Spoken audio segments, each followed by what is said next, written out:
Mais je crois que la vie m'a appris à me réjouir de ne pas comprendre. Et je crois que c'est ça qu'on appelle les choses belles.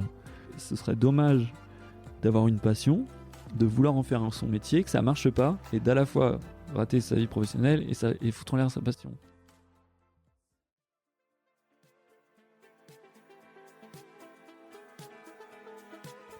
Hello, moi c'est Victoria, une éternelle optimiste qui tente de placer l'émerveillement au cœur de l'écologie.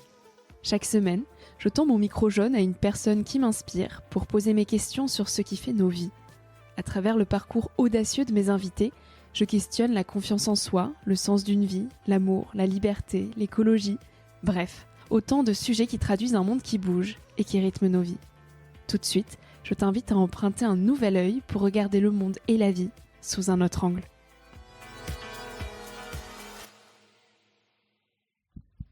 En gros, ok. Je vais regarder. Alors, j'ai mon frère qui me propose d'aller déjeuner. Est-ce qu'on aura fini à 12h30 ? Ouais, on aura fini largement. Mais on se presse pas, hein, genre c'est mon frère. Donc je le mets très proche là. T'as un retour toi ? Comme ça. Là c'est bon, et c'est parti.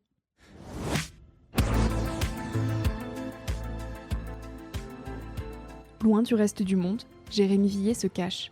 Non pas des humains, mais des animaux immaculés de blanc. Depuis 10 ans, chaque année, il rejoint les neiges pour balayer l'excès et faire ressortir l'essentiel. Son métier, se cacher pour photographier. Son terrain de jeu, les paysages blancs à perte de vue. Il part, seul, pour réapprendre l'ennui et révéler la beauté du monde en la photographiant. Il observe le monde d'en bas, depuis en haut, et devient un simple spectateur avec son matériel et son petit traîneau. Loin de toute civilisation, au plus proche du vrai et du pur, Jérémy Villiers fait de notre imagination une réalité. Une réalité qu'il ne retouche pas pour révéler la pureté de la nature. Ses photos ont reçu des prix mondiaux et inspirent à une chose, partir en nature. Dans cet épisode avec Jérémy Villiers, on parle de paysages immaculés de blanc, d'ennui et de sauvage. J'espère que cette écoute t'invitera à dormir sous les étoiles. Et du coup, tu disais, tu lis un peu ? Ouais, je lis un peu moins qu'avant. En gros, j'ai fait des études de lettres. Donc, ah bon, je ouais. savais pas ça. J'ai lu des livres à l'école et j'aime bien lire, mais je me rends compte que quand je vais dehors, il m'arrive rarement de lire.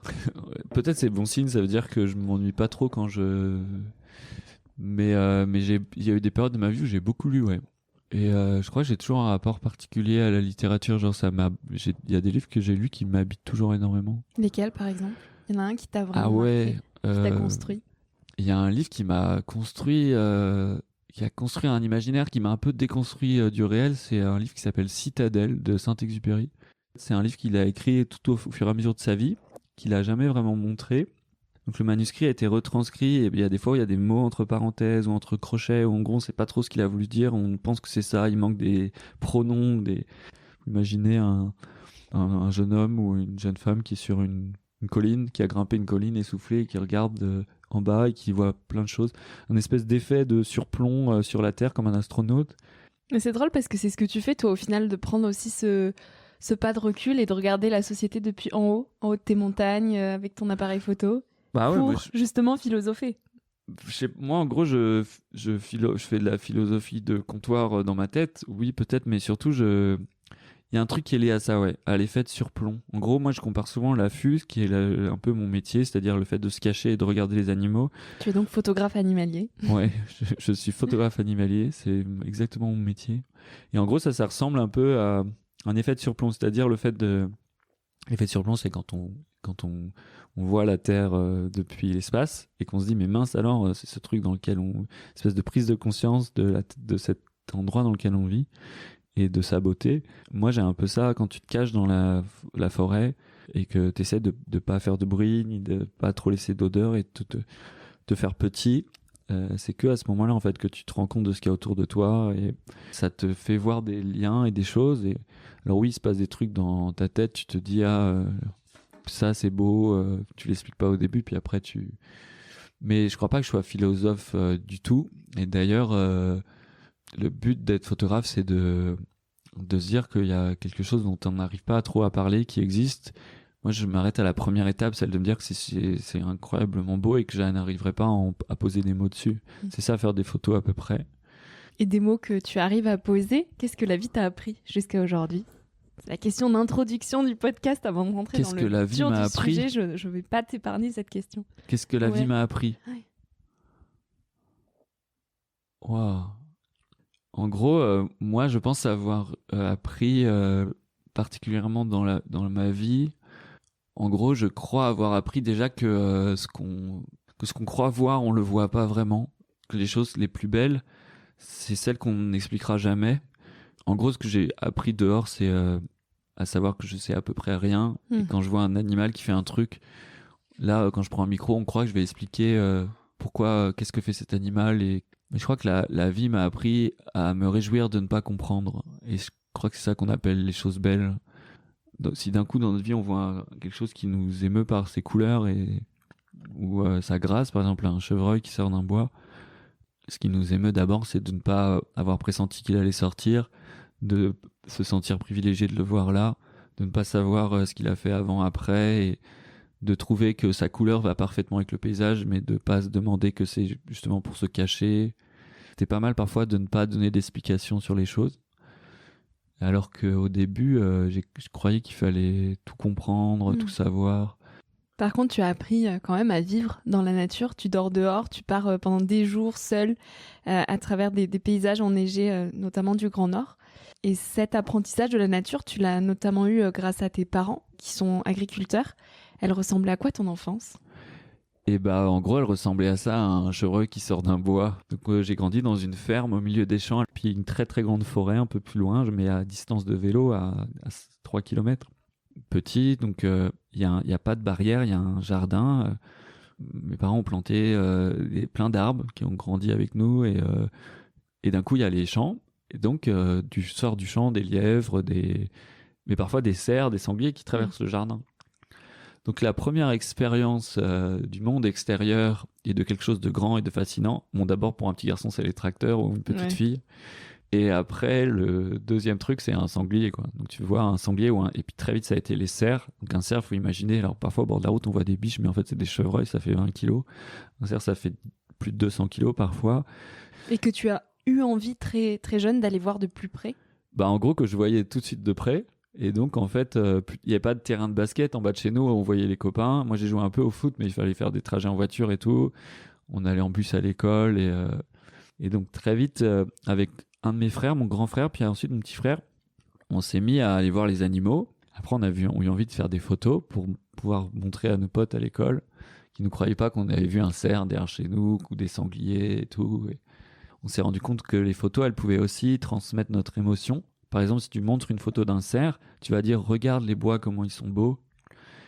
Parce qu'en fait, toi, en allant dans le champ de ton papa, il y avait des bois qui dépassaient. J'ai un souvenir, on se baladait en famille, j'étais tout petit, il y avait 4 cerfs qui dormaient et on voyait comme des arbres qui sortaient du champ. C'était un champ d'orge, donc faut imaginer des épis de blé avec des longs poils, comme dans Gladiateur, quoi.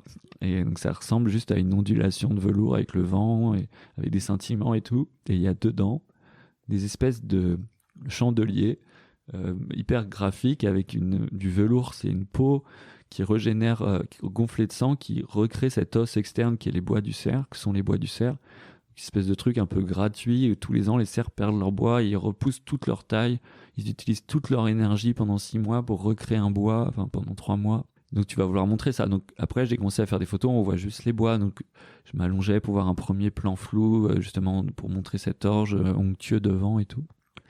Et puis après, il y a eu la neige l'hiver, et donc très vite, dans les champs, on voit apparaître les animaux quand il y a la neige.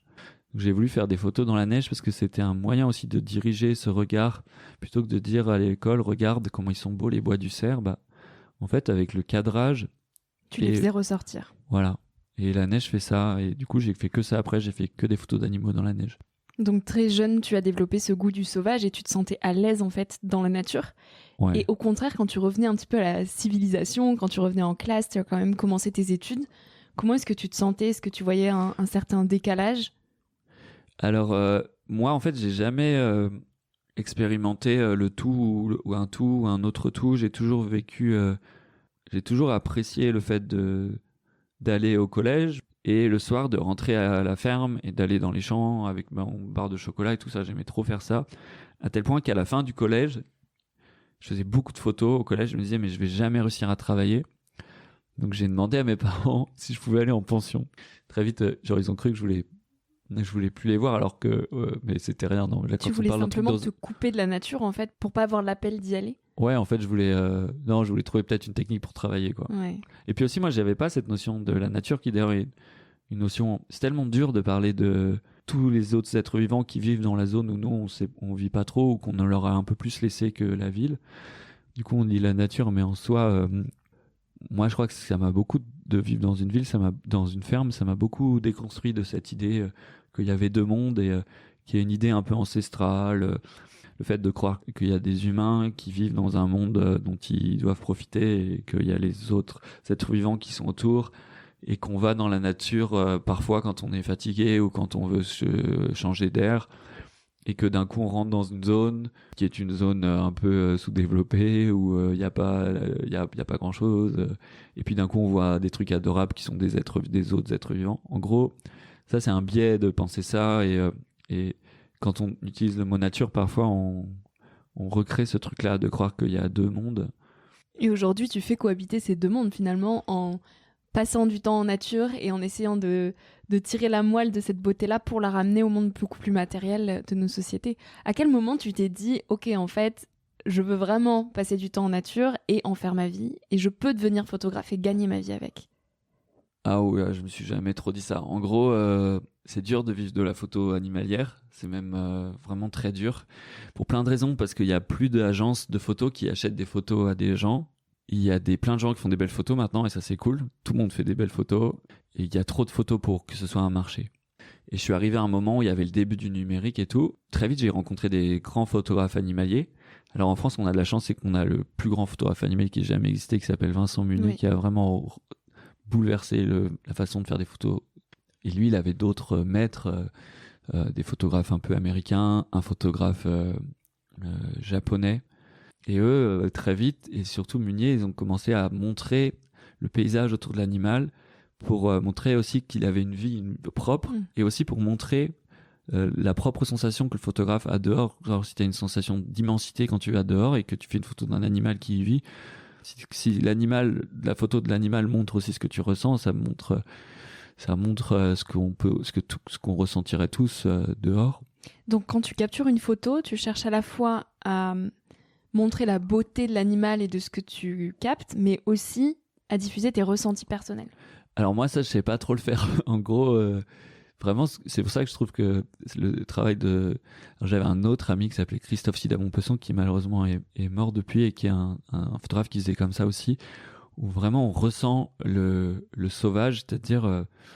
moi, mes photos, elles retranscrivent pas tout à fait ça. Je trouve qu'elles retranscrivent... j'aimerais bien parfois réussir à retranscrire cette espèce de côté un peu brutal ou une espèce d'harmonie simple du monde sauvage que Munier arrive à faire en photographiant en plein d'éléments différents. Moi, j'arrive que dans la neige. Genre, j'ai pas la prétention de réussir à retranscrire. Et c'est surtout pour ça que je fais des photos.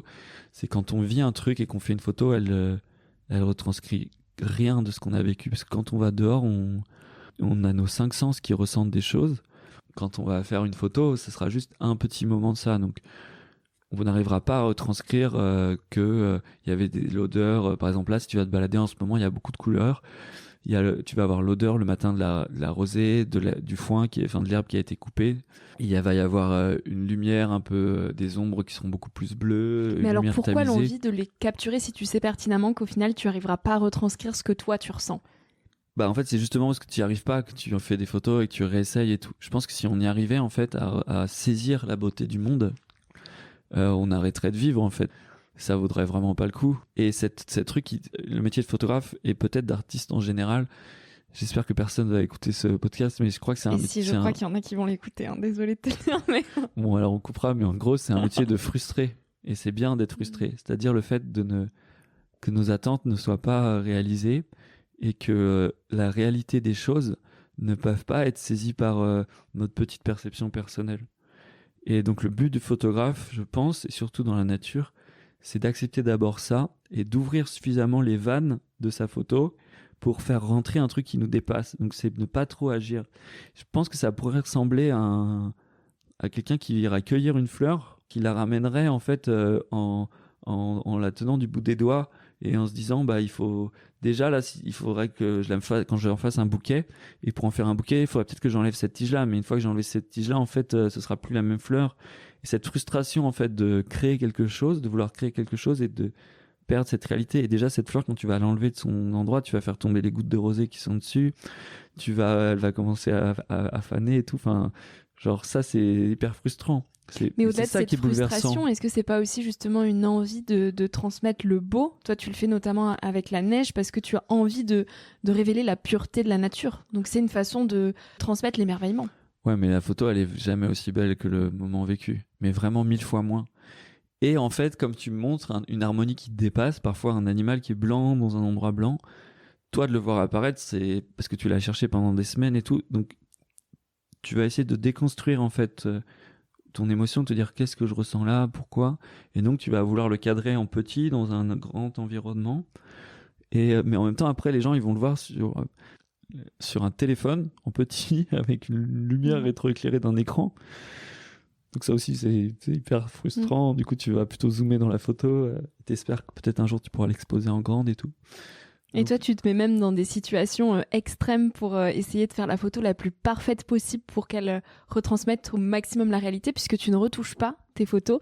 Et il y a l'anecdote d'une photo je crois que c'était un lapin, où en fait tu l'as prise, elle n'était pas parfaitement blanche, il y avait un petit peu de gris, tu t'es dit je vais la refaire. Et pour la refaire, tu as réussi à la capturer, mais il a fait tellement froid que tu as perdu, je crois, l'usage de ta main parce que tu es resté plus de 2 minutes sans tes gants. Bah voilà, en gros, ça c'est une bonne histoire, mais c'est des mots qu'on met après. Mais sur le moment, en gros, j'ai juste c'est un renard polaire. Il y a ça qu'un renard polaire. Ah, c'est un renard. Ouais. C'est pareil, c'est un petit truc blanc. Et pendant 4 fois en 6 ans, je suis beaucoup parti en Norvège avec mon van depuis chez moi, et il y a des petits ponts pour passer en Suède. Ensuite, je passe en Norvège. Ensuite, je repasse en Suède. Ensuite, on arrive en Finlande. Ensuite, on remonte et c'est à nouveau la Norvège. Et tu mets 3 jours, c'est ça, de voyage? Ouais, il y a 45 heures de voiture. Tu roules dans des endroits où il y a 1 mètre de neige des deux côtés, puis 3 mètres de neige de chaque côté. Il y a des rennes qui courent devant dans les phares et tu dois freiner sur la glace. Enfin, c'est n'importe quoi. Et après, il y a le... Je vais mettre en silence mon téléphone. Je sais pas pourquoi il a sonné. Ça c'est pas enregistré, mais ouais, mon téléphone a sonné parce que j'achète des pellicules photo périmées sur eBay, sur Le Bon Coin. Ah, la photo te suit partout, quoi. Et du coup, pour faire cette photo de renard polaire, le renard polaire c'est un animal que tu vois pas, qui vit la nuit, qui est tout blanc. Et j'avais fait une photo une fois où il y a des ombres portées et on le voit mal. Enfin, on le voit, c'est beau, mais c'est pas du tout la sensation quand tu vois un renard polaire. C'est vraiment un animal qui apparaît comme ça dans la toundra, donc c'est des endroits où tu vois à 100 km, quoi, ou parfois juste à 5 mètres, parce que c'est du blizzard permanent. Et en fait, tu fais un trou pour mettre ta tente, tu skis 50 km par jour, t'as froid tout le temps, tu peux jamais enlever tes gants, c'est éprouvant, épuisant. Et il y a un petit animal comme ça qui se balade la nuit, toute la nuit, en sifflotant presque, tu vois. Et je l'ai jamais vraiment vu, sauf une année en plein soleil comme ça. Et je rêvais de le revoir dans une situation où il fait un temps, ce qu'on appelle un jour blanc, c'est-à-dire que les nuages et la neige se renvoient un peu la balle de la lumière, on ne sait pas trop où s'arrête le ciel et où commence la terre. Et c'est très très beau, alors c'est étourdissant, c'est vertigineux. À ski, tu ne sais pas si tu avances, si tu recules. Tu peux même avoir le mal de mer à peu près, ou le mal de jour blanc, mal au cœur, et t'as plus de... Et ça c'est sublime, ça ressemble vraiment à ce qu'on verrait dans nos rêves. Un soir, j'ai croisé une trace fraîche de renard et je l'ai suivi à contresens. Et du coup, j'ai fait tout son trajet. Et comme il venait de commencer sa journée, parce qu'il commence à sortir la nuit, mais les nuits sont très longues. À cette période de l'année, dans l'Arctique, les nuits durent 20 heures. Et il fait combien de degrés? Il fait entre moins 20 et moins 40 à peu près. Et tu as juste une simple tente avec un duvet? Ouais, alors c'est la meilleure technique. Hein. J'ai un duvet très très chaud et tout. Et la tente, tu peux la mettre n'importe où et elle résiste à tout, vraiment. Mais il faut être un peu organisé, il faut pas qu'elle s'envole, donc il faut l'accrocher à ta jambe quand tu la montes et tout, 2-3 petits réflexes. Et pour la retrouver dans la tempête, tu dois prendre les coordonnées GPS de ta tente à l'intérieur de ta tente, parce que le soir la tempête monte, et quand tu reviens à ta tente, si tu l'as prise à 5 mètres sur ton GPS et que tu arrives à 5 mètres, tu sais pas où elle est, parce qu'il y a trop de tempête et tout, où elle peut être recouverte.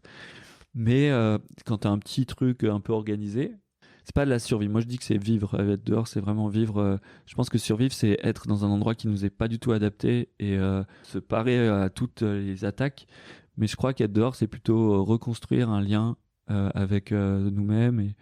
Mais c'est paradoxal parce qu'on est quand même des animaux sociaux, que c'est pas le confort, c'est pas mal du tout, qu'on s'est battu pendant des milliers d'années en fait pour contre les forces qui nous dépassaient dans la nature, pour pas mourir en bas âge, pour se soigner, pour ne pas avoir froid, pour s'aimer, donc le confort c'est génial en gros là. Et tu y aspires, il y a des moments où tu as besoin de nuits en refuge, où il fait un peu plus chaud, où tu peux faire cuire de vrais repas. Mais même dehors, je suis très confortable souvent. Mon métier c'est juste de m'asseoir donc et d'attendre qu'il se passe un truc donc. Mais attends, on est en train de digresser. J'ai une question plus tard sur les vies, sur justement ce parallèle avec nos vies en France. On supprimera, de toute façon on va couper cette partie-là, on a dit. On a dit qu'on allait la couper, mais finissons sur tes doigts. Alors du coup, un soir j'ai trouvé cette trace de renard. Donc ça veut dire que ça faisait à peine 2 heures qu'il avait commencé à se balader normalement. Donc à la suivre à contresens. Et au bout d'un moment, alors lui, ce qui lui prend 2 heures, moi à ski ça me prend plutôt 3 heures. Et suivre une trace c'est assez dur parce qu'il faut être très rigoureux.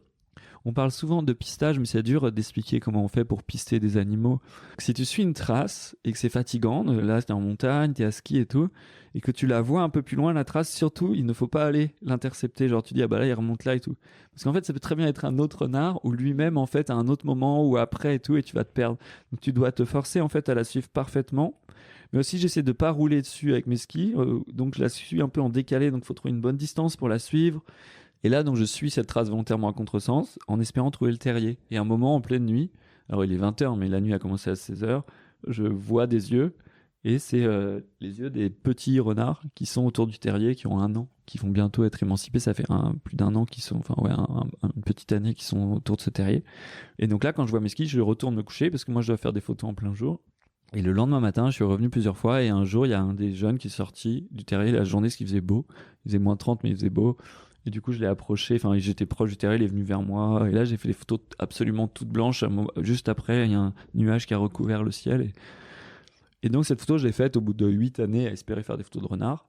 Mais oui, pendant tout ce voyage, je me suis explosé les mains de froid. Genre là, si je pose mes doigts sur la table, ça me fait de l'électricité. J'ai vraiment les doigts brûlés, les pieds brûlés et tout. Mais en soi, c'est les seules fois où je me suis abîmé dehors. Parce que c'est pas... genre, il m'est jamais rien arrivé avec des animaux sauvages... Parce qu'on a peur de dormir dehors, par exemple. Moi, je me sens hyper bien à dormir dehors et personne n'est jamais venu voir dans ma tente. Alors, les premières fois, justement, où tu dormais dehors, tu sentais que tu avais à te réadapter à la nature, comme on n'a plus du tout l'habitude de dormir sans un lit. Est-ce que tu avais des résistances particulières les premières fois ? Je crois pas, mais je crois que j'ai commencé doucement. On dormait dans le jardin quand on était petit. Mais vraiment, la nuit, je dors comme un loir. Genre, les seuls bruits qui me réveillent, c'est des bruits d'humains. Genre, si quelqu'un parle, je vais me réveiller. Alors, il se trouve que la nuit, il y a des animaux qui font à peu près des bruits de voix. Ça arrive que certaines chouettes fassent vraiment des bruits de voix. Et aussi, le vent, la nuit, en fait, ça fait des bruits de voix. Les arbres, en fait, ils font tout le temps des bruits de voix aussi. Ils font des comme ça, et de loin, tu crois qu'il y a des gens qui parlent. Mais les bruits d'animaux, ça me réveille pas. Ou alors, c'est la cadence de pas. Tu reconnais, les animaux reconnaissent les pas d'un humain. Et d'ailleurs, quand il y a des bruits, tu te dis, ah, ça se trouve, c'est un humain. Mais en fait, quand tu entends vraiment un humain qui marche dans la forêt, tu sais tout de suite que c'est un humain. Il y a un rythme qui ressemble à une partition. Et les animaux, d'ailleurs, nous reconnaissent tout de suite au rythme de nos pas. Donc, tu es beaucoup plus connecté aussi à tes sens. Et quand tu dors en pleine nature, souvent tu n'as pas de tente pour être vraiment plus proche de la nature. Ouais, c'est pareil, c'est fatigant. C'est monter une tente, c'est un peu relou. Faut mettre, franchement, c'est un peu. Ça demande encore de l'organisation et tout. Moi, j'en ai monté beaucoup des tentes, mais j'aime bien juste m'allonger quelque part. Ouais. Donc souvent je mets soit une bâche, soit j'ai un sac de couchage un peu plus étanche.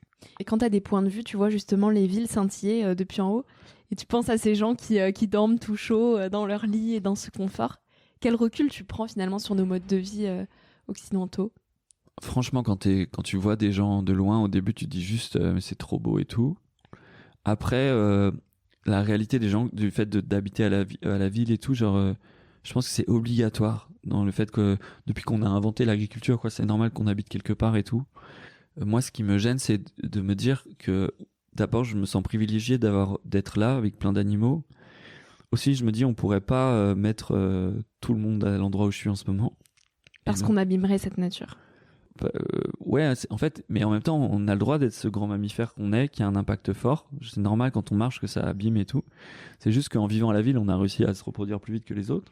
Le seul truc que je me dis, et je sais pas si c'est généreux ou égoïste, mais j'aimerais bien leur partager ça. Donc je fais des photos. Et je crois qu'on a besoin de partager, c'est aussi pour ça qu'on est sociaux et qu'on vit à la ville, c'est on a besoin de vivre avec les autres, on a besoin de donner de l'amour et d'en recevoir, ou donner des photos, mais je crois que c'est à peu près pareil. Mais quand tu dis ça, c'est quoi? Partager quoi? Qu'est-ce que tu ressens profondément quand t'es en nature? Bah, en fait, moi, je suis juste ému par la beauté des choses, genre, ce papillon là qui est sur ce... Pourquoi, en fait, quand tu regardes ce papillon, tu trouves ça plus beau qu'un vitrail ou qu'un Monet, quoi, et tu te dis mais c'est trop beau, en fait. Tellement. Et là, en fait, il y a un truc de... Alors, il y a un premier instinct qui doit être celui du chasseur-cueilleur, c'est celui de ramener cette chose-là. Pas forcément le physique de papillon, mais on veut saisir la beauté. Alors, c'est peut-être aussi pour ça qu'on détruit tout, les humains, mais on a besoin de... Et la photo, c'est aussi ça, c'est une forme de... Tu piques un truc. Tu t'accapares le moment. Ce qui sauve le photographe de nature, c'est que le truc est beaucoup plus beau que ce que tu as jamais créé. Donc, tu peux pas prétendre à quoi que ce soit. Donc, et surtout, pour le photographier, tu as dû te faire petit. Donc, c'est assez sain pour ça. Ce qui est pas sain, c'est après, quand tu as un micro et que tu fais le mec. Donc, ça, c'est la partie pas saine du métier. Mais sinon, la partie saine, c'est de se sentir tout petit, quoi. Quand je suis dehors, je me sens juste tout petit et c'est très agréable de se dire, je suis pas que ce prédateur, destructeur qu'est l'homme, ou du moins ce grand mammifère. Et c'est pas grave. Par exemple, si tu te balades dehors et qu'un animal ait peur de toi, c'est pas grave. Que tu le déranges volontairement pour faire une photo, ça c'est plus grave, ou que tu te rendes pas compte que tu fasses un peu n'importe quoi. Mais si tu marches sur un chemin, ou même pas sur un chemin, et qu'un animal a peur de toi, il faut quand même te dire, c'est normal en fait qu'on fasse peur à d'autres animaux. Donc déjà, il faut pas culpabiliser d'avoir un impact sur la nature. Et une fois qu'on en a pris conscience, on peut se dire, ah mais c'est cool en fait, si le renard, pourquoi il a eu peur de moi, le chevreuil, parce qu'il m'a senti, et bah je vais essayer de me mettre face au vent et mon odeur va aller là-bas, et comme ça je vais le voir pendant plus longtemps. Qu'on voit, nous les photographes animaliers, c'est la biodiversité qui chute. Donc en gros, les oiseaux que je photographiais petits autour de ma ferme, ils sont plus là. Ou une bonne partie, ils sont plus là. Il y a des oiseaux très précis. Par exemple, dans la ferme, il y avait des moineaux friquets.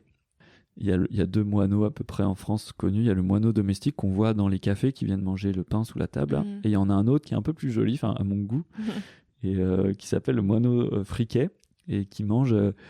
que nous on voyait, alors je pense c'est pas pour ça qu'il s'appelle friquet, ça s'écrit ET, mais moi j'ai le nez bouché aujourd'hui donc c'est pareil, mais en gros à cause de la pollution, hein. Il est allergique de la pollution. Ouais, je suis un petit être sensible, mais je suis aussi allergique à la nature parce que je suis allergique au pollen et tout.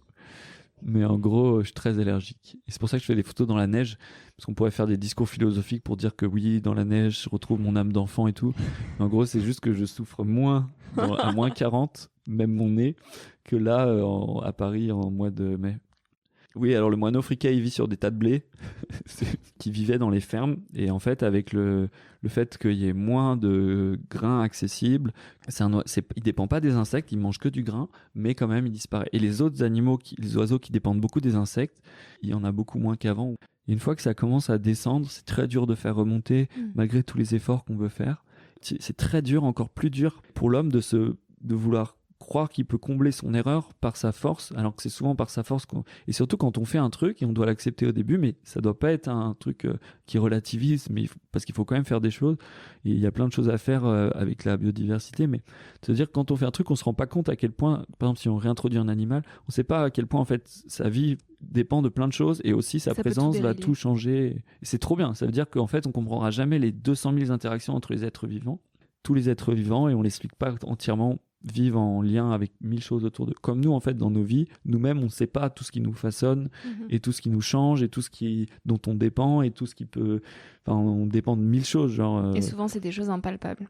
Ouais, sauf notre téléphone, dont on dépend beaucoup. Mais c'est dur de parler de ça et c'est vraiment pas mon métier. Et je crois que c'est un peu le piège de demander à un photographe de parler de biodiversité parce que je suis pas du tout scientifique ni rien. Non, puis toi, ton métier, au final, c'est aussi... de rien dire. D'être spectateur. Voilà. Et non pas acteur. Et justement, dans cette idée de regarder plus la nature que d'agir sur elle, tu réapprends l'ennui et le temps long, puisque bien souvent, tu passes des heures et des heures sans savoir si tu vas voir l'animal que tu es venu capturer. Ouais, des semaines. Je peux passer des semaines. Ouais. Donc ça nécessite aussi de se mettre dans un état de vulnérabilité, d'humilité. Est-ce que l'abandon à l'ennui, c'était difficile au début ? Non, parce que je crois que je suis très paresseux. Enfin, ou je sais pas si c'est l'œuf ou la poule, mais en gros, je suis... pas du tout préoccupé. J'ai réussi à me défaire et je crois que c'est grâce aux gens autour de moi, à l'amour que j'ai reçu et aussi au rapport au temps qui est dans l'agriculture qui est lent. Je ne culpabilise pas.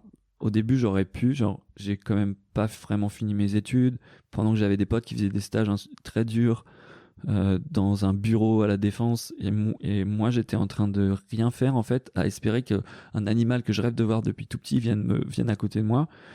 C'est vraiment un caprice de gosse en soi, parce que c'est comme vouloir jouer à la PlayStation. Il n'y a pas beaucoup de différence à ce moment-là. J'adore faire ça. Mais c'est vrai qu'on n'est pas revenu là-dessus. Au final, on n'est pas parti sur autre chose, mais tes parents t'ont toujours encouragé à faire ça. Et à cet âge-là où on nous pousse quand même à commencer à gagner notre vie, à rentrer dans des cases, toi, tu as toujours cru au fait que c'était le dehors qui t'appelait et que non, tu n'allais pas rentrer dans un bureau? Alors, j'ai jamais cru que j'allais en vivre. Donc, mes parents m'ont toujours dit ouais, passes tout ton temps à faire ce que tu veux. Par exemple, notre père, il nous a pas dit de reprendre la ferme, par exemple. Et d'ailleurs, personne n'a encore repris la ferme. Mais moi, pour l'instant, je me sens vraiment pas capable d'être agriculteur. Justement parce que je crois que je suis devenu beaucoup trop contemplatif. Donc mes parents m'ont dit il faut quand même que tu réussisses à trouver de l'argent. Et aussi les photographes animaliers, genre Vincent Munier, qui a oui, j'espère qu'il écoutera pas ça, mais une génération d'écart. Mais non, il a genre 15 ans de plus que moi à peu près. Il m'a dit oui, alors il disait genre tes photos sont vraiment bien et tout. Il m'a beaucoup encouragé, il m'a donné des contacts et tout, comme plein d'autres gens m'ont aidé. Mais je dois à beaucoup de gens. Et puis surtout, il m'a donné envie d'en faire ce métier par son travail. Mais aussi, il disait ce serait dommage d'avoir une passion, de vouloir en faire son métier, que ça marche pas, et d'à la fois rater sa vie professionnelle et foutre en l'air sa passion. Et donc je me suis dit, moi mon rêve ce serait d'être journaliste dans la presse spécialisée, genre un magazine qui pourrait s'appeler Natimage ou Terre Sauvage, ou un magazine lié à la nature, mais par la photo, travailler avec des photographes, pourquoi pas faire aussi des photos, des articles, avoir un salaire, et tout. Trouver un métier, parce que je me souviens les conseillers d'orientation, qu'on embrasse et tout, et genre, je me souviens il disait, en fait, tu vas être ornithologue, t'aimes bien les oiseaux. Bon, la photo. Mon prof principal aussi, je me souviens au lycée, il disait, ouais, la photo, non, mais il faut que tu trouves un truc lié à ça et que tu puisses faire tes photos à côté. Mon prof d'histoire, qui était très drôle, il s'appelait Monsieur de Baudard, il avait une voix incroyable que j'imitais d'ailleurs. Il disait, oui, alors moi, par exemple, je dois vraiment me forcer à pas l'imiter. Moi, par exemple, j'ai une passion. J'adore les arbres. Et il disait ça en réunion parents-prof. Du coup, j'ai trouvé une solution. J'ai fait un métier tranquille. Je suis prof d'histoire. Au moment où, en fait, il devait avoir une autorité incroyable. C'était un rendez-vous parents-prof. Il disait et en gros, il disait, j'ai une grosse planque, je suis prof d'histoire. J'aime bien l'histoire, mais. Et en fait, le matin, je me réveille. Je vais voir mes arbres. Je vais tailler des trucs et tout. Et puis d'un coup, il se met à parler d'un truc avec mon père. Il dit oui, alors derrière, il y a cet endroit incroyable. Alors je sais plus si c'est au printemps ou à l'automne, ou quand on regarde les arbres vus du ciel, ça fait tel dessin et tout. Et je trouvais ça à la fois très beau, parce qu'en fait, ça entretient sa passion, le fait de pas en vivre. Et donc ça m'avait à la fois perturbé et ému. Genre, il était incroyablement passionné par les arbres. Ça ressemblait à un dîner de con, comme là, ça peut ressembler à un dîner de con de parler d'animaux, ou de photos d'animaux dans la neige. Genre, c'est vraiment le meilleur. Genre, quand les gens me croisent et que je dis ça. Ils te prennent pas au sérieux. Non, mais ils ont raison, parce que je joue avec ça ici et tout, mais ça fait vraiment dîner de con. Et donc, pendant longtemps, au collège et au lycée, je le disais pas trop. Donc, ça m'a appris aussi la nature à. Et Saint-Exupéry, c'est ça aussi. C'est le fait de ne pas avoir à devenir une grande personne. Les responsabilités et la réalité du monde devraient nous faire tirer un trait sur notre relation simple aux choses et tout. Je pense que non, c'est pas grave, on peut être responsable ou être conscient et être aussi émerveillé comme un enfant, quoi. Et donc, est-ce que c'est une fuite, quelque part, de partir 6 mois chaque année pour aller prendre des photos? Fuite du monde moderne, fuite de la vie adulte, fuite des responsabilités? Je crois que c'est plus j'ai plus envie de faire une... C'est comme quand on fait une photo, j'ai plus envie de rester dans la même situation depuis le début. Genre, je crois avoir eu la chance, et c'est pour ça que ça peut ressembler à un caprice, de n'avoir jamais changé de mode de vie depuis que j'ai grandi dans la ferme de mes parents. Genre de tous les ans, et c'est aussi parce qu'il y a une saisonnalité à faire des photos. Tous les ans, je vais 2 mois dans la forêt voir les cerfs qui brament, après il y a l'hiver qui arrive, après au mois de mai j'ai des allergies. En gros, j'ai vraiment... Donc tu rentres. Genre ça fait 20 ans à peu près que... Donc là j'ai 32 ans. Enfin, je viens d'avoir... Tu les as eus il y a 2 jours d'ailleurs. Ouais. Mais ce sera trop tard pour que Puis si les auditeurs me souhaitent bon anniversaire, mais parce que ça va sortir dans longtemps. Mais en gros, j'aurais peut-être 33 ans à ce moment-là. Mais pour l'instant, j'ai 32 ans. Là, on est le 23 mai. On est le 23 mai. Ah ouais, comme ça, les gens sauront que je suis né le 21 mai. Le 21 mai. J'ai commencé à faire des photos tout le temps depuis que j'ai 20 ans. Enfin, ça fait plus de 10 ans. Et je crois que j'ai jamais changé. Toutes les années se ressemblent. C'est trop bien. C'est précieux d'arriver à garder ça.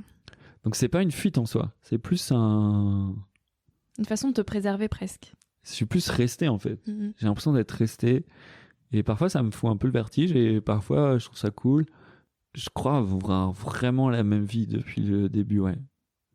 À la différence que maintenant, il y a des fois où je passe un tout petit peu moins de temps dehors pendant des périodes pour pouvoir en vivre, donc, ou pour pouvoir construire des projets. Donc il y a des moments, genre en ce moment, où là, je vais tous les jours, je suis tout le temps à la ville et tout. Tu te sens à l'aise en ville ? Ouais, franchement, ça va. Il y a juste des trucs ou des conversations où je suis pas à la hauteur, mais... Par exemple, je me rends compte quand je suis je passe beaucoup de temps sur mon téléphone, parce que je fais à peu près beaucoup de choses sur mon téléphone, comme tout le monde. Ça, par exemple, l'hiver dernier, pendant 2 mois, j'avais pas de carte SIM. Ouais, c'était trop bien. Donc tu coupes ton téléphone quand tu es en pleine nature. Ah ouais, en fait, bon, parfois, maintenant on capte à peu près partout, mais très vite j'ai plus de batterie, donc ça c'est réglé. Mais par contre, c'est ce que je dis, en gros, le truc à faire maintenant, puisque on finira toujours les conversations par parler du téléphone, ou soit du fait qu'on est addict au téléphone ou qu'on est trop sur Terre, mais là on finira ni par l'un ni par l'autre, mais en gros, On va essayer. Le premier truc, c'est de couper son téléphone, ouais, ou de se mettre en mode avion, mais c'est très dur. Et ça, c'est aussi exactement l'inverse de ce qu'on peut vivre dehors, c'est la réalité du téléphone. D'abord par le fait de l'immédiateté, de la satisfaction. L'algorithme, c'est l'inverse du monde sauvage, en gros à peu près. Et par contre, la satisfaction, l'algorithme, il croit vraiment nous satisfaire, mais je pense qu'il y a une bonne concurrence avec le monde sauvage, qu'on peut très vite être satisfait. Il y a pas longtemps, je suis allé dans une chaîne de télé où quelqu'un d'important qui a dit il faut pas qu'on fasse un truc où les gens, ça va juste leur donner envie d'aller dehors, qui vont ne rien voir et revenir avec le cul trempé, ou genre une phrase comme ça. Et ben en fait, si. En fait, j'ai vraiment envie de ça. Ce problème-là, de se dire que faudrait pas quand même que les gens ils aillent faire un truc pendant longtemps, que ça les chamboule, qu'ils ne voient rien, ce serait vraiment, dans notre société, en fait, ce serait vraiment très grave. Parce qu'on a cette idée de rentabiliser tout ce qu'on fait et il faut que ce soit productif. Donc il faudrait partir pour revenir avec quelque chose. Ouais, et puis surtout, ça devrait se passer exactement comme on voudrait, quoi, aussi. Et ben en fait, non, le but c'est ça. Et moi, j'y vais vraiment pour ça. C'est-à-dire que ça se passe jamais comme je crois. Genre, je vais dire, cet animal, il va sortir là, t'inquiète. Mais en fait, il lui arrive 1000 autres choses dans sa journée, donc il y a plein de raisons pour lesquelles il va pas sortir là et tout. Et c'est pour ça aussi que tu pars seul, en solitaire. Et quelles questions, justement, te traversent un petit peu existentielles quand tu laisses couler ce temps ? Alors, je crois que j'ai plus des émotions que des questions. Les questions existentielles, je crois que c'est quelque chose de très urbain. Je vais mal le dire parce que je suis pas philosophe ni écrivain, mais en gros, moi j'ai tendance à penser que dehors j'ai que des émotions ou des couleurs d'idées ou c'est pas vraiment des raisonnements. Je suis surpris de ressentir certaines choses ou de ne rien ressentir. Par exemple, il m'arrive de rien sentir pendant longtemps ou de ne pas me poser de questions. Genre vivre vraiment la journée pour ce que je vois et ce que je fais. C'est très simple, genre je fais fondre de la neige pour avoir de l'eau, je vois des animaux, je les cherche et je suis satisfait de ne pas les trouver ou de les trouver. Je me pose pas des questions existentielles et je crois en fait que c'est aussi une très bonne manière d'avancer dans son rapport au monde et dans le fait de se connaître soi-même. Alors par contre, tu apprends sur toi ? Ah ouais, alors ça c'est la phrase qui est très dure à dire, mais quand tu reviens d'un voyage, par exemple, t'as été voir une autre culture et tout, et tu reviens, alors c'est très dur d'en parler à quelqu'un parce que déjà tu vas devoir utiliser les mots de ta culture, genre t'es sur une terrasse parisienne, tu vas devoir utiliser des mots, enfin tu sans le faire exprès, qui vont couper à la machette tout ce que t'as vécu, c'est affreux, enfin bref, c'est pour ça que je fais des photos et t'as l'impression de trahir les gens qui t'ont accueilli ou avec qui t'as vécu parce que tu ne peux pas en fait l'expliquer avec tes concepts, mais tant mieux. Je comprends. Et après, tu vas... alors, je sais plus pourquoi je disais ça. En fait, la question de base... c'est la toute première. Non. Qu'est-ce que tu apprends sur toi ? Ah oui, alors, grossièrement, à un moment, tu vas dire, en fait, j'ai beaucoup appris sur moi, ou ça m'a changé, ou j'ai... Ah bon, et tout, mais comment, et tout. Bah, je sais pas, en fait... Tu le ressens, juste. Tu l'as en vivant, quand tu fais des choses seul, tu t'en rends compte. Alors, notamment, par exemple, dans la neige, tu attends pendant des semaines un truc et tu vas faire comme a dit cette dame de la télé, il faudrait pas avoir le cul trempé et rentrer.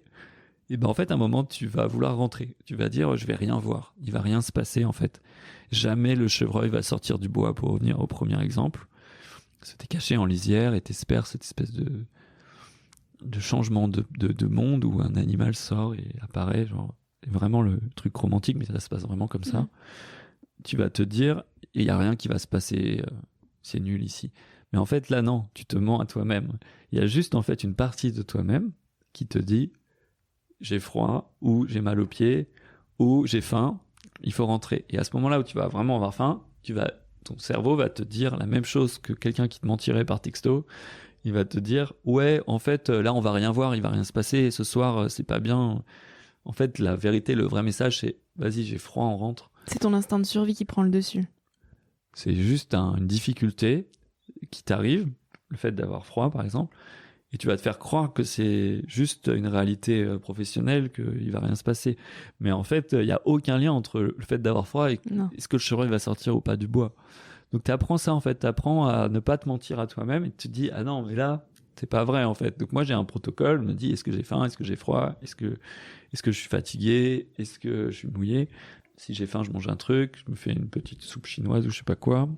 Quand j'arrive dans un affût, je me mets tout de suite dans mon duvet, même si c'est au bord d'un chemin ou je sais pas quoi, comme ça je suis sûr de pas avoir froid. On se rend compte que dans notre confort, on s'invente aussi des vies et on s'invente des personnes. Mais là, on est obligé d'en parler avec une espèce de dichotomie ou inventer des petits personnages en tête. Mais en gros, c'est juste... Quand on apprend à se connaître aussi, c'est voir où sont ses limites. Et je crois qu'un sportif a ça. Un sportif, où sont ses objectifs, où sont ses motivations. Un sportif, il va s'inventer un objectif pour faire un dernier tour de piste à peu près. Donc il va s'accrocher, je sais pas, alors je crois que maintenant il y a à Strava ou je sais pas quoi, à une carotte ou à s'inventer une carotte.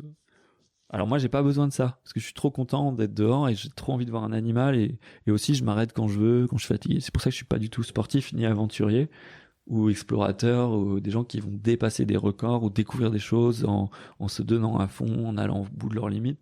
Moi si je suis fatigué, genre je dors pendant 2 jours dans ma tente, je finis mes vivres, je fais n'importe quoi, genre j'ai des amis qui comptent tous les jours les calories qu'ils vont manger, ce qu'ils en auront assez, qui font des pourcentages et tout, et c'est pour ça qu'ils sont forts. Et par exemple j'ai un ami proche qui s'appelle Mathieu Torder qui est aventurier, qui est passé aussi sur Nouvel Oeil. Ah ouais, oui. Bah voilà, du coup j'ai rien à dire sur lui, il a déjà... Écoutez l'épisode. En gros il est à la fois aventureux et pas du tout aventureux, c'est-à-dire qu'il prend pas de risques, il a la conscience exactement il essaie de savoir exactement ce qui va se passer. Et on est très différents en personnalité, enfin en caractère ou en vision des choses. Et en même temps, ça lui permet d'être encore plus présent aux choses. Et donc, il n'y a pas de bonne technique. Et de faire des choses très belles et très simples, mais en même temps très belles. Et de faire des choses que j'arriverai jamais à faire aussi en performance. Donc, il y a plein de façons d'être dehors. En fait, il n'y a pas de plan pour... À partir du moment où on accepte de penser que dehors, c'est pas un autre monde, on peut tous y être d'une manière différente avec notre... Et surtout il n'y a ni miroir, il n'y a pas de jugement, quoi. Donc, ce qui est très agréable dehors, c'est qu'on n'a pas à exister pour les autres, sauf la bonne partie qui est la partie du respect des autres êtres vivants. Et ça, c'est pas mal parce que je sais pas si c'est une facilité que je cherche, mais c'est aussi une autre forme de vie sociale, en fait, la vie dehors. Est-ce qu'on se sent libre ? La liberté, c'est quoi pour toi ? Ça, c'est une bonne question. Je crois que faire des photos, c'est vouloir donner sa vision, c'est vouloir croire en la liberté. On fait souvent des photos dans des moments où on se sent libre. C'est-à-dire des moments où justement on se pose pas des questions existentielles et on vit les choses pour ce qu'elles sont. Ça, je crois que c'est ça la liberté. Ou en tout cas dans ces moments-là, c'est le fait de vivre avec ses sens et sa tête liés. Genre... c'est beau, je me sens... La liberté, c'est à peu près un coucher de soleil avec une bière, c'est-à-dire ce truc de ressentir des choses pour ce qu'elles sont, de les apprécier et de ne pas être pollué par des trucs qui sont avant ou après. Donc je crois que la liberté, elle est quelque chose de très présente. Ça, c'est la version sensation de la liberté. Mais la vraie notion de liberté, c'est aussi la liberté d'action. Et du coup, elle n'existe pas tant qu'on n'a pas fait des choses aussi. Par exemple, celle de me dire, là, en fait, demain ou cette nuit, si je veux, je vais juste essayer de suivre cet animal ou plutôt me mettre sous cet arbre et espérer voir des étoiles filantes. Là, du coup, elle existe parce que tu as fait le choix de faire ce que tu veux et tout. Mais je crois être incapable de parler de la liberté, et c'est pour ça que je fais des photos. Mais en tout cas, la mienne, celle que je cherche, c'est celle de faire des choix liés à mes sens. Ça, c'est très agréable, en me demandant quand même si ça va pas impacter le monde autour de moi. Parce que aussi dans la nature, ta propre liberté s'arrête là où commence celle des autres êtres vivants. Et en société aussi. En société aussi, ouais. De ne pas distinguer en fait ses désirs de ses sensations. Et une fois que tu as passé du temps à un endroit, tu peux faire ça sans que ce soit égoïste ou malsain. Écoute Jérémy, je vais te poser la question signature du podcast. Quel message tu aimerais partager à celles et ceux qui nous écoutent ? Ah bah d'aller dehors, de pas avoir peur, d'aller quelque part pour voir un petit oiseau qu'on verra pas, de revenir avec le cul trempé et de n'avoir rien vu. Parce qu'en fait, en faisant ça, on va juste vivre simplement, c'est-à-dire en n'existant pas pour soi-même, mais pour un truc autour de nous, en se disant que nos attentes ne sont rien et que ce qui compte, c'est juste que le moment présent. C'est très agréable, c'est très facile. Sans téléphone, si possible, et ouais, seul. Sans téléphone. Alors, seul, c'est pas grave. C'est pas grave d'être à plusieurs. C'est très bien seul, en tout cas. En ce moment, le must, c'est d'aller le matin, se lever à 5h du matin, aller marcher, même dans un petit parc derrière chez soi. En ce moment, il y a de la rosée, de la brume, des couleurs pastel. Et c'est sûr qu'en fait, on va écouter 1000 oiseaux chanter. Déjà, ça, c'est énorme. Tout le monde peut faire ça. On peut même le faire pendant ses vacances. Si on a la chance d'avoir une semaine de vacances, on peut trop prendre une demi-journée dans les vacances ou un moment pendant 1 heure plutôt que d'aller en voiture à un endroit. On passe à pied dans un endroit. Et pour celles et ceux qui habitent en ville, ça peut être simplement aller dans un parc près d'un point d'eau. Moi, j'ai fait un reportage sur les animaux qui vivent dans le parc du château de Versailles. En gros, c'est la seule fois que j'ai fait un truc pas trop dans la neige.